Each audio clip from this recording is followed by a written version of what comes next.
শেষ জামানার সবচেয়ে ইম্পর্টেন্ট ক্যারেক্টার হচ্ছেন ঈসা আলাইহিস সালাম। শেষ জামানার যতগুলো চরিত্র আছে তার মধ্যে সবচেয়ে ইম্পর্টেন্ট চরিত্র হচ্ছে নবী ঈসা আলাইহিস সালাম। আরেকজন গুরুত্বপূর্ণ চরিত্র হচ্ছেন ইমামুল মাহদি। আরেকটা গুরুত্বপূর্ণ চরিত্র হচ্ছে মাসীহুদ দাজ্জাল।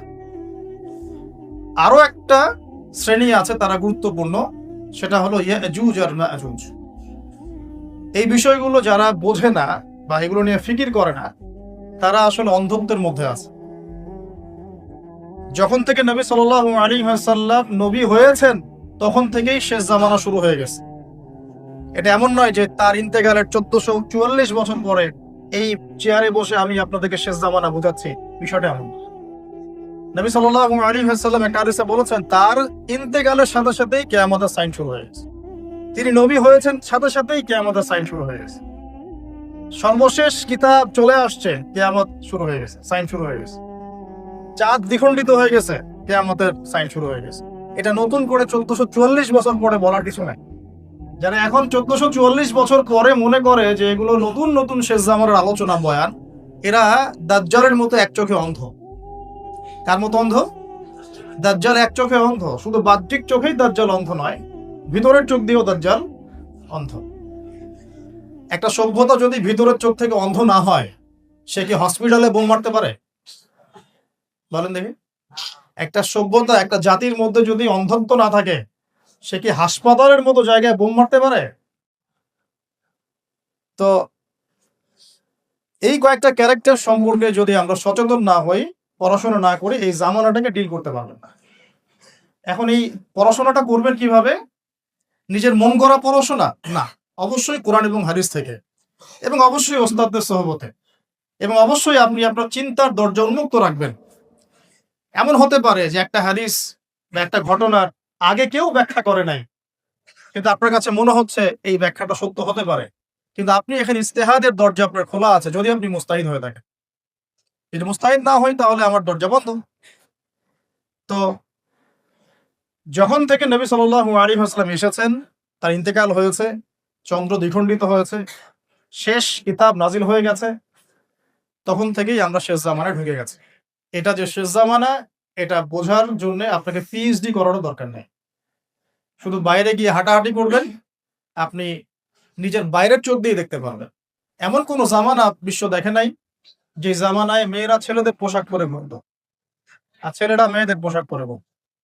এমন কোন জামানা আমরা দেখি নাই যেখানে নগ্ন পদের রাখাল শ্রেণীর মানুষেরা অট্টালিকা নির্মাণের প্রতিযোগিতা করত। আমরা দেখি নাই। আপনি হিস্ট্রি ঘাটেন, যত ইচ্ছে ইতিহাস ঘাটেন, লাস্ট 100 বছরেই আপনি এগুলো পাবেন, এর আগেই পাবেন না। সর্বোচ্চ আপনি ফরাসি বিপ্লব পর্যন্ত যেতে পারবেন। ফরাসি বিপ্লবের পর থেকে আপনি এগুলো দেখতে পারবেন, তার আগে আপনি পাবেন হাইলি কনস্ট্রাক্টেড বিল্ডিংস এর প্রতিযোগিতা। হাদিসে জিবরিল নামে একটা হাদিস আছে, যে হাদিসটা নবী সাল্লাল্লাহু আলাইহি ওয়াসাল্লামের জীবনের শেষ দিকের হাদিস, এবং নবী সাল্লাল্লাহু আলাইহি ওয়াসাল্লামকে এখানে জিবরাইল আলাইহিস সালাম সরাসরি মানুষের রূপ ধরে এসে সামনে বসে হাঁটুর সাথে হাঁটু লাগিয়ে হাত দুটো পায়ের উপর রেখে 4টা প্রশ্ন করেছিলেন। ইসলাম কাকে বলে, ঈমান কাকে বলে, ইহসান কাকে বলে, কিয়ামত কবে হবে। নবীজি শেষটা আমাদের টপিক, এই জন্য শেষটা দিয়ে কথা বলছি, ওইদিকে যাচ্ছি না, ওটা অনেক লম্বা আলোচনা। নবীজি বলেছেন মাল মাসউলু আনহা বিআ'লামা মিনাস সাইল, কিয়ামত কবে হবে এই বিষয়ে প্রশ্নকারী উত্তরদাতা দুজনের জ্ঞানই সমান, কেউ কারো চেয়ে বেশি জানে না। মানে আল্লাহ পাক ছাড়া কেউই জানে না এক্স্যাক্টলি কোন দিনে কিয়ামত হবে। এই পর্যন্ত যখন তিনি বলেছেন, জিবরাইল আলাইহিস সালাম থেমে যান নাই। তিনি বলেছেন ফাখবিরনি আন আমারাতিহা, তাহলে আমাকে কিছু আলামত তো বলে দেন। তখন নবী সাল্লাল্লাহু আলাইহি ওয়াসাল্লাম মাত্র 2টা আলামত বলেছেন, মাত্র 2টা। পুরো জীবনের দাওয়াতি জীবন শেষের দিকের হাদিসে মাত্র 2টা আলামত, অন্যান্য অনেক হাদিসে অনেক আলামত, এখানে মাত্র 2টা। এক হচ্ছে দাসী তার মনিবকে জন্ম দিবে, আনতালিদ আলামাতু রাব্বাতুহা, দাসী তার মনিবকে জন্ম দিবে। দাসী আসলে মনিবকে জন্ম দেয় না। একজন দাসী কি তার মনিবকে জন্ম দিতে পারে কিনা? ওলামায়ে কেরাম ব্যাখ্যা করেছেন এখানে সত্য মিথ্যা, ন্যায় অন্যায়, হক বাতিলের মানদণ্ডটা উল্টে যাবে, মানে পৃথিবী উল্টা ঘুরবে। হালাল হবে হারাম, হারাম হবে হালাল, ন্যায় হবে অন্যায়, অন্যায় ন্যায়, সঠিক বেঠিক হয়ে যাবে, বেঠিক সঠিক হয়ে যাবে।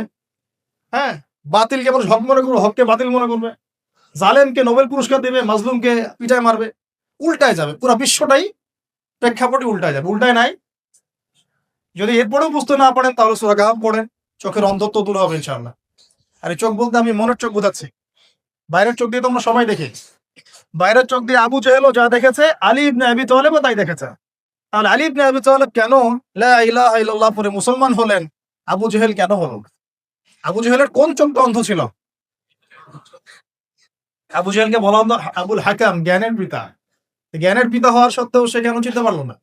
ভিতরের অন্ধত্বের কারণ। এখানে বলেছেন আনতালিদ লামাতু রাব্বাতুহা, দাসী তার মনিবকে জন্ম দিবে।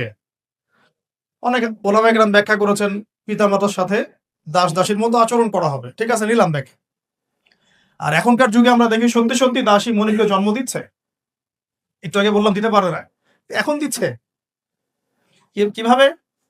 বড় বড় উন্নয়নশীল কান্ট্রিগুলো দুর্বল রাষ্ট্র থেকে মেয়েদেরকে হায়ার করছে। ওদের তো ফ্যামিলি স্টেবিলাইজেশন, ওখানে মেয়ের সন্তান জন্ম দেওয়ার সময় নাই। এখান থেকে গর্ভ ভাড়া করা হয়, ওখানে স্পার্ম ইনজেক্ট করা হয়, 9 মাস সেটাকে লালন পালন করে ওই মেয়ে বাচ্চা জন্ম দিয়ে চলে যায়, ডলার দিয়ে তাকে ছেড়ে দেওয়া। এখন এর গর্ভে যে সন্তানটা জন্ম হলো এটা হলো মুনিবের সন্তান, আর এই মেয়েটা এখানে দাসী। ব্যাপারটা কি বুঝতে পারছেন? এই ব্যাখ্যাটা কোন কিতাবে নাই, আমরা এখনকার ওয়ার্ল্ড অ্যাফেয়ার্স থেকে পাচ্ছি। ওইদিকে আমি যাচ্ছি না, আমি আমার মতো করে বোঝানোর চেষ্টা করছি যে এখানে সত্য মিথ্যা ন্যায়ের মানদণ্ডটা কি হবে, উল্টা যাবে। সেটা কি হয়নি এই জামানায়? আরেকটা হচ্ছে أن ترى الحفاة العراة العالة رياء الشاي يتطاولون في البنيان।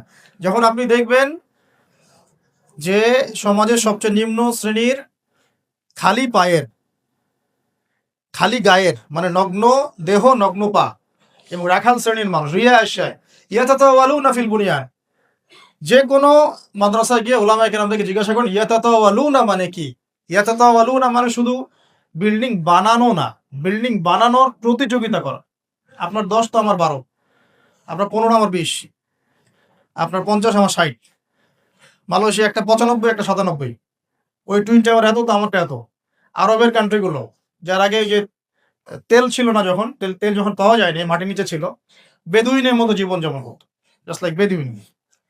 এখন দেখবেন যে কাবা ঘরের চাইতেও ক্লক টাওয়ার উঁচু হয়ে গেছে।